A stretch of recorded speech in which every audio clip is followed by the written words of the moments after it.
ছোট্ট একটা বিআই এর হলুদ সন্ধ্যা। সেই প্রোগ্রামের জন্যই আজকে রেডি হব। ভাবলাম ফুল প্রসেসটা তোমাদের সাথে শেয়ার করি। খুব সুন্দর করে ফেসটা প্রিপ করে নিছিলাম। সেই গ্ল্যামের গ্রিপ প্রাইমারটা নিয়ে নিছিলাম। প্রাইমার শুকাতে শুকাতে আমি চোখের সম্পূর্ণ কাজ করে নিতে যাচ্ছিলাম।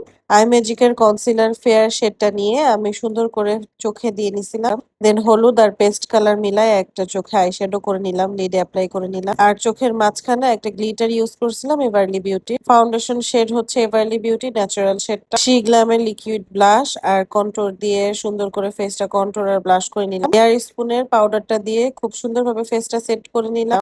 এক্সট্রা পাউডার গুলো ঝেড়ে নিব ব্রাশ দিয়ে। চোখের উপরে খুব সুন্দর করে হাইলাইটার দিয়ে নিব। তুমি যতই সুন্দর করে সাজো না কেন, হাইলাইটার দেওয়ার পর যে গ্লোটা বা যে মেকআপটা ফুটে সেটা একদম বেস্ট ভাই। চোখের নিচে আমি আকাশি কালার দিয়ে শ্যাডো দিয়ে ঠিক করে নিলাম। দেন হচ্ছে আমি ব্লু কাজল ইউজ করব আজকে। সচরাচর ব্লু কাজলটা ইউজ করা হয় না, যেহেতু হলুদ আমি একটু ফাঙ্কি ফাঙ্কি লুকই করেছি। আইলাইনারটা স্কাই কালার দিয়েছিলাম। ব্লাশ হচ্ছে পিচ কালারটা দিয়েছি ক্যান্ডি ব্লাশ। লিপসে আমি chocolate colour liner, brown colour lipstick দিয়েছি, হাইলাইটার আর এই যে ফাইনাল লুক।